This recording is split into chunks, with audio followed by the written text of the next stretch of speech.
Bonjour à tous, nous allons discuter aujourd'hui d'une thématique qui a fait l'objet d'un side event hier lors de la première journée de cette MedCop 2016. Il s'agit de cette coalition de gouvernance multi-acteurs. Il s'agit d'une coalition méthodologique qui vient en prolongement des programmes de la COP 21 qui s'est déroulée donc à Paris. Cette coalition rassemble des acteurs qui travaillent ensemble sur les initiatives sur le climat. Pour parler de ce sujet, j'ai le plaisir de recevoir sur ce plateau Madame Catherine Decaux. Vous êtes directrice générale du comité 21. Bonjour Madame. Bonjour, merci. Merci à vous. Également avec moi sur le plateau, Monsieur Michel Dubromel. Vous êtes conseiller au sein du comité économique et social européen. Bonjour. Bonjour.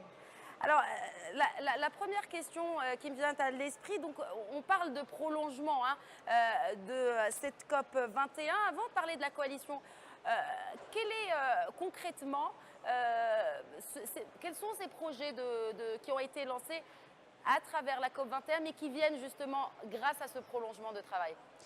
Mais il est vrai que la COP 21 a fait ressortir très fortement le fait que pour réussir à mettre en place les initiatives fortes, pour réussir l'ambition de l'accord de Paris, il est nécessaire et indispensable de travailler ensemble, de mettre en œuvre des synergies entre les acteurs différents qui n'ont pas toujours l'habitude de travailler ensemble. Ça ne va pas forcément de soi de se mettre autour de la table, d'avancer, de se connaître, de travailler dans le temps. Et donc, on a souhaité mettre en place cette coalition à l'issue de la COP 21. Donc nous, c'est le comité 21, le comité social et économique européen en effet, et le comité des régions. Nous pilotons cette coalition en partant du postulat de départ que les partenariats multi-acteurs vont aider à démultiplier l'action, à optimiser les résultats, à rendre plus efficients les moyens. Et donc ça, c'est notre postulat de départ. Donc on se donne le temps pour construire les moyens méthodologiques, donner les outils pour donner les clés de réussite aux partenaires qui ont envie de construire ensemble des actions. Et si je peux me permettre, Oui, finalement, ça se greffe très bien à l'objectif de développement durable 17, qui est le dernier des ODD, qui est celui précisément des partenariats multi-acteurs pour faire réussir les différents objectifs de développement durable. Alors, quand vous parlez de partenariats multi-acteurs, on entend par là des associations, des programmes d'État, des programmes d'entreprise.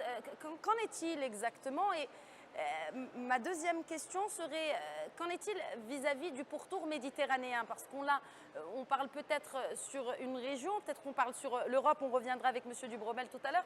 Mais qu'en est-il de cette synergie que vous avez envie de créer? Ouais.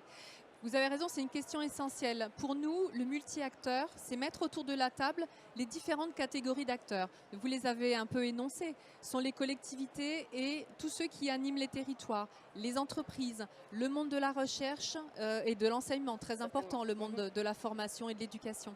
Et puis les associations. Donc ce sont vraiment toutes les parties prenantes finalement qui peuvent se réunir pour faire converger un certain nombre de projets.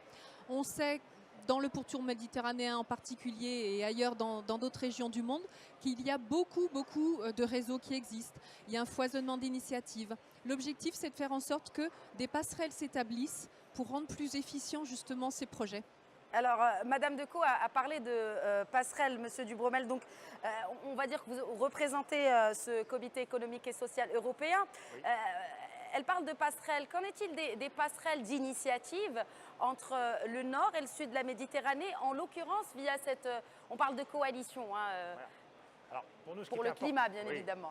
Nous, ce qui était important hier, c'était déjà d'avoir un premier témoignage des acteurs de tout le bassin méditerranéen. Très bien. Et on s'est rendu compte qu'il y avait quand même une culture commune autour de ce bassin méditerranéen, notamment autour du changement climatique.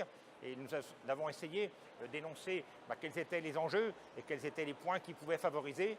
Alors, beaucoup de personnes... Alors, quel est justement le témoignage qui vous a marqué hier de cet atelier auquel vous avez participé, justement? Je pense qu'on a des témoignages d'une personne qui a fait une expérience au Mali, où on s'est rendu compte qu'elle a réussi sur un plan très local, au niveau du Mali, en dehors de toute énergie, à recréer un réseau autour d'une activité de production d'énergie qui servait entre autres pour le boulanger, pour créer des emplois. Et autour se sont agrégés tous les demandeurs d'énergie qui ensuite ont créé tout un réseau et toute une zone d'activité économique qui maintenant vont avoir une gouvernance autonome. Je pense que c'est intéressant de voir comment localement, on est toujours problème global mais action locale, comment localement ils ont pu reconstruire tout un réseau en fabriquant eux-mêmes leur énergie et en développant une activité économique. Et je pense que c'est ça aussi les défis qui sont devant nous. Le climat, ce n'est pas un problème, c'est la solution pour créer de nouvelles activités pour toutes les zones d'Afrique, entre autres. Alors, vous avez parlé de défis, c'est très intéressant aussi de parler de défis, de difficultés, je préfère dire challenge, face à cette volonté de créer une synergie, des coalitions. Madame Decaux, pourquoi les difficultés sont bel et bien là? Pourquoi elles sont là? Pourquoi on ne parle pas d'une voie commune? Non, mais on a repéré un certain nombre de freins et c'est ce que disait Michel à travers des exemples. Je pourrais d'ailleurs lui relaisser la parole. Michel, vas-y. Oui, voilà. Les points qui ont été dégagés hier. Il y a des freins qui paraissent évidents. Alors d'abord, ce qu'on se rend compte quand même, c'est que tous les problèmes liés au changement climatique ou les opportunités, il y a une interdépendance entre tous les acteurs, entre tous les problèmes. Alors il y a des freins mais qui sont évidents, c'est comme le dialogue. Le dialogue, quand tout va très bien, chacun parle de son côté. Et quand il y a un problème, comme le changement climatique, eh bien, on se rend compte que ça resserre les gens et les gens, en fait, recommencent à dialoguer entre eux. Je crois qu'il y a un élément très important de cette culture du dialogue. Alors, soit elle existe dans le cadre des comités économiques et sociaux, soit on s'est rendu compte que certains pays ont recréé de nouvelles structures de dialogue, justement, pour construire ensemble. Il y a aussi, au niveau de tous les élus, parce qu'en fait, ce sont les élus locaux qui vont agir. Tous ces élus attendent une formation pour être capables de travailler ensemble. Et l'élément aussi, ce qu'on appelle la responsabilité sociale et environnementale. Jusqu'à présent, on montre du doigt les entreprises, mais en fait, elles concernent tout le monde. Et cette notion de responsabilité sociétale et environnementale, il faut l'impliquer à tous les acteurs, collectivités, entreprises et autres, qui sont toutes responsables dans leurs activités. C'est-à-dire qu'elles ne peuvent pas avoir une activité, elles doivent en même temps prendre en compte le changement climatique. Ça, c'est un point important pour nous. Alors, vous avez parlé de dialogue. Justement, la MEDCOP Climat est un espace de dialogue. Vous avez dialogué avec d'autres acteurs, notamment des acteurs de la région. Vous avez parlé de cette belle initiative au Mali. Que reste-t-il à faire, justement, de par peut-être des remarques que vous avez pu... des remarques que vous avez pu faire hier lors de l'atelier, ou en tout cas d'autres ateliers qui sont organisés en marge de cette MEDCOP? Mais, comme je le disais, en fait, on est au tout début de cette coalition et pour nous, la MEDCOP, c'était là, en l'occurrence, c'est maintenant un petit peu le temps zéro pour lancer cette dynamique et on s'inscrit complètement dans la perspective entre COP21 et COP22 vers la COP22 et même au-delà puisque notre travail va s'inscrire largement dans le temps. On souhaite agréger autour de nous d'autres réseaux. Pour l'instant, on est quand même assez européen pour tour méditerranéen à présent. Voilà, et on a vraiment envie de s'élargir à l'ensemble des réseaux internationaux qui voudront venir travailler avec nous. Notre perspective, elle est vraiment de doter les acteurs d'outils assez opérationnels. On veut vraiment rentrer dans des éléments très pragmatiques et très concrets. Par exemple, une sorte de boîte à outils pour pouvoir réussir à mettre en place des projets et justement identifier quels pourraient être les freins, passer tout de suite au levier pour réussir et donc avoir un petit peu les clés de succès dès le départ pour monter ces projets multi-acteurs en faveur du climat. Monsieur Dubrobel, un dernier mot?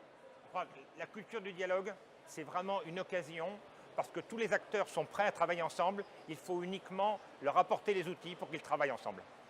Merci beaucoup d'être passé sur ce plateau de la MEDCOP Climat. Merci à tous.